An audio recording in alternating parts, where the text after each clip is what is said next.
This is Andi Purewal for Boxing Social in association with Betfred, and I'm delighted to be joined by super bantamweight prospect Hector Valdez over Zoom. Hector, first and foremost, how are you? I'm fine, thank you. That's good to hear. Obviously, just briefly touched on it off camera, but how have you found life in lockdown? I mean, it's a little stressful. I mean, we don't get to do much, but we're surviving. You know, we're healthy, and that's the important part. We're all good. That's good to hear. Obviously, we're starting to have people back into gyms now. Shows are returning. How have you found getting back into the gym and training, and what have you after having to stay away? Well, actually, I've been active this whole time, this whole pandemic. I actually just came back from California. Saturday, I believe. Yeah, Saturday. I came back from California. I did a training camp over there for 4 weeks. That was intense training with Joshua Franco. He's now the world champion. So, man, I mean, like I said, I'm staying active. And we're just ready for that call. What made you then stay active, knowing that we was obviously we still are, we're in the middle of a pandemic and we've only just started to see shows return. What made you want to stay active through that period to the extent that you was? Well, I guess, I mean, we're professional athletes. I mean, you have to stay ready. You have to stay active. You have to, just be waiting for the call. You never know if they call me next week and tell me, hey, you got to fight, the following week. I can't tell them, hey, well, y'all haven't been training. It sounds unprofessional. So, I'm always going to be active. I'm always going to be in the gym, being fit, being ready. Hector, obviously just a few technical issues there, but we're back on track now. Yeah, as I asked you there, just take me back to what was your earliest memory of the sport? How did you get involved in boxing? I got involved in boxing. It was actually kind of like a mistake, I guess. I went with my dad to go do some remodeling work back when I was young, when I was like 7. And I asked him, I was like, hey, I want to get in boxing. Put me in. And he did. And we fast forward to 24. I'm 24, and I'm still here. So reflect on to me for kind of your amateur career. My amateur career was actually pretty fun. I loved it. I got to meet a lot of people, and actually I have a lot of people that are in the pros now that I met in the amateurs, and I still see them now. So I mean, that's always great. As far as my achievements, I went to Dallas Golden Gloves. I mean, I went to National Golden Gloves. I think when I was 17, and I did the Junior Olympics. I got silver and bronze. I went to the qualifiers, but I didn't make the team. Unfortunately, I lost. But yeah, I mean, I had a couple of national silver gloves. I think like a 3-time national silver gloves. Yeah, I mean, like I said, I had fun in my amateur career. It was great. We got to travel all over the place. It was just as a kid, something that I was able to do. That's awesome. How difficult was it to have just missed out on the Olympic team? What was that? How difficult was it to just miss out on the Olympic team? Oh, it was real hard, man. I was going through big names, big names that were, they already had family in the pros, or their coaches already, top pros and all this. So it was extremely difficult. But like I said, I was blessed to, make it where I made it. And, I did something right because they respected me. So, that was good at the end. Obviously, you're only 24 now, but we're still seeing a lot of fighters. You was obviously younger when you turned professional, but we're seeing a lot of fighters turn professional at a younger age. At least, I don't know whether it's just being reported more. Why do you think it is that we're starting to see a trend of fighters turning professional younger than what maybe they may have done previously? Well, I mean, it's just up to them, really. Um, it's different when you're from the amateurs and pros. It's extremely different. But it really, I guess it's just up to them. You know, if they think they have what it takes to be a pro and fight versus go against a grown man. Somebody that's already stable, set. Um, then if they think they can do it, then they should go for it. Because when I was 17, I was already sparring and going and going versus people that were like in their 20s, 21, 22, and it was a big change. But I adapted, and that's where it got me here. How did you find that transition from amateur to professional style then when you was becoming a professional boxer? It was a lot different.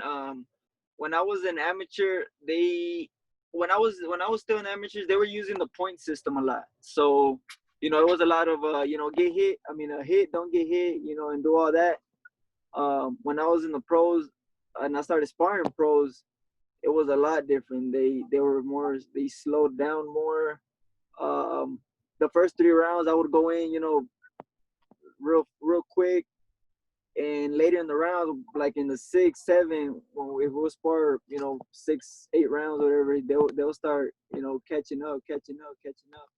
So I guess I had to learn how to do all that, timing, um, learn how to do little things like little moves here and there. That way, you can get to a punch.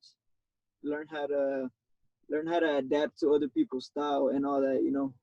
So it was a little different, but at the end of the day, if you like this sport, you're gonna adapt regardless to what it is. One thing that I always ask fighters when they were starting out was, how did they find being hit by the smaller gloves? When you got hit by the first time by a smaller glove, obviously it hurts a lot more because you feel the force more. What was it like for you? How did you kind of feel being hit by the smaller gloves, like I say? I think the first time I got hit with like a clean shot, um, I think I got hit on this side of my face because my face swelled up a little bit. Yeah, I was like, whoa, yeah, that's different. But I get when you're in the ring, you don't really feel the punches. You don't really feel anything until maybe I guess the next day. That's when you're like, damn, I'm all sore and everything. But as far as the one thing that was different was target, because the gloves are smaller, so it's harder to hit them. They move a little bit and you miss. So I guess that was more difficult to adapt the accuracy. I know whenever I ask this, people always say they have those ambitions to challenge for world title. I'm sure you're the same. You want to challenge for a world title. You want to become a world champion. In your own mind, how far away do you feel you are from that? Do you have a time frame? I don't. I have faith in my team. I have faith in my coaches, my manager. So, if they were to tell me, look, you're ready for a title fight. Let's shoot for a title fight by the end of the year. I know that they're not gonna do me wrong. I know that they're not gonna put me in a position that they know that I'm not ready.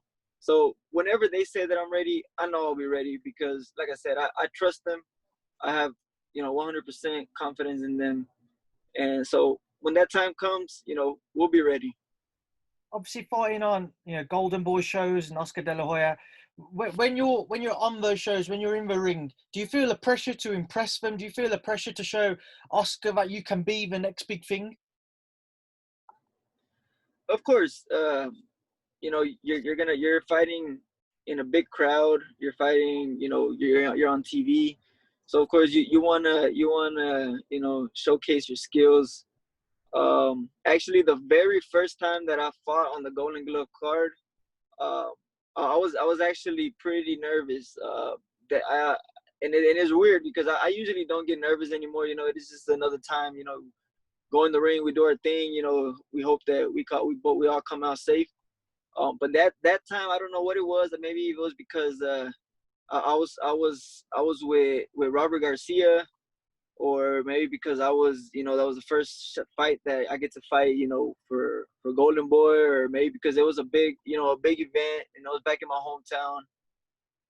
It was maybe a lot of things, but yeah, that time I was a little nervous, but at the end of the day, we got the job done, so that's what counts.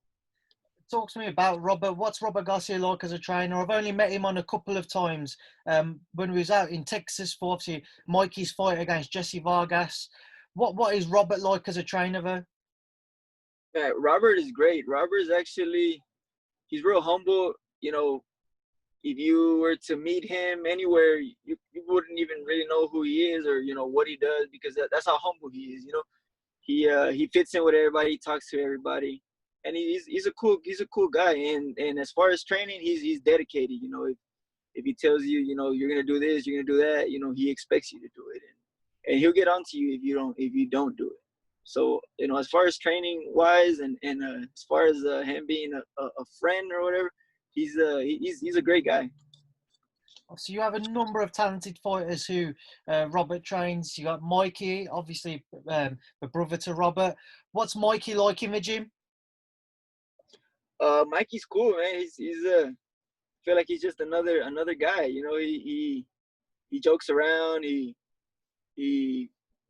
when sometimes when he don't want to train, he's like, man, I don't want to train today. It's just like anybody else.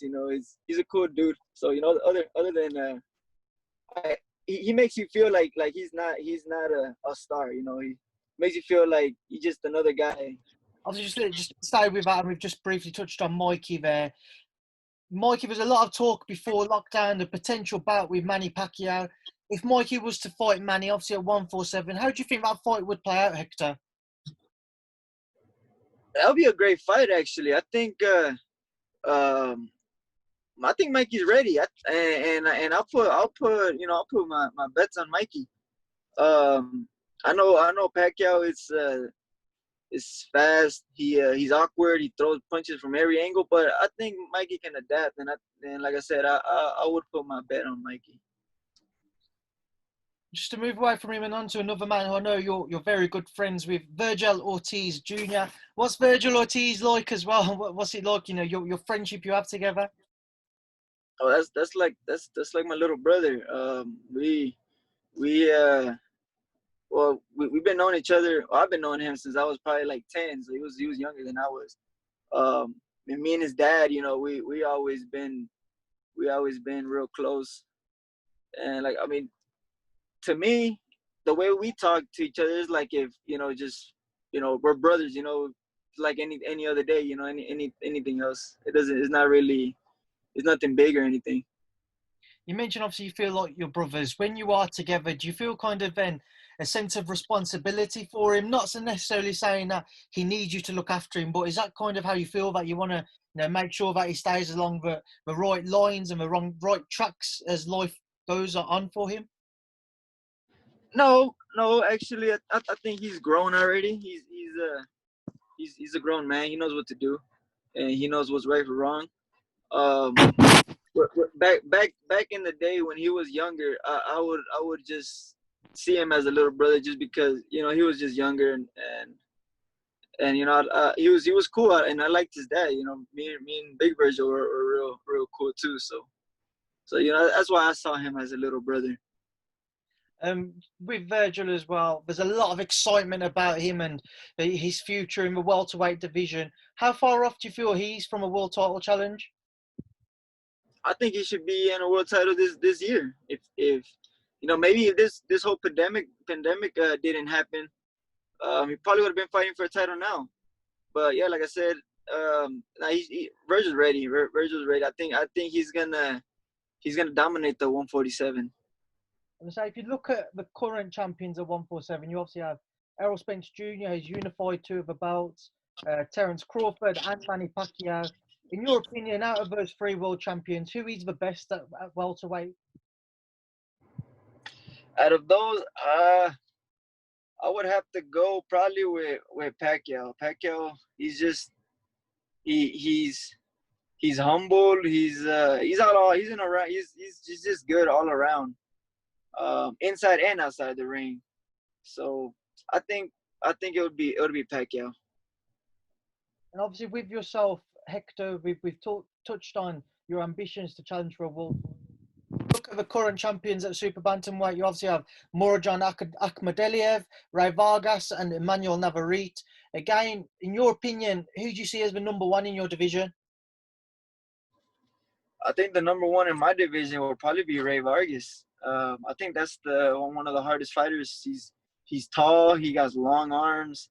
He's a warrior. He's a Mexican warrior. He throws beautiful combinations. I actually see a lot of his fights, and I admire his combinations. But yeah, I think he's probably like one of the toughest at 122. Hector, it's been brilliant to speak to you today. Before I let you go, Yes. what would you like to say to everyone who tunes in to watch our interview? Well, if y'all can still keep following my career. You know, I won't let y'all down. I'm an exciting fighter. I love to bang, and like I said, I mean, I know a lot of people from the UK love seeing that. Just follow me, I guess, on my social media. You know, on Instagram, I'm at Hector_Valdez Jr. And on Facebook, I'm on Hector Valdez. That's Valdez. But yeah, thank y'all for tuning in, and you know, hopefully we get to see y'all again. Hector, it's been a pleasure to speak to you, and hopefully we do see each other again. And hopefully it's in person next time round once the world is back to some form of normality. Best of luck with the coming months, and I'll speak to you soon. Yes, sir. Sure.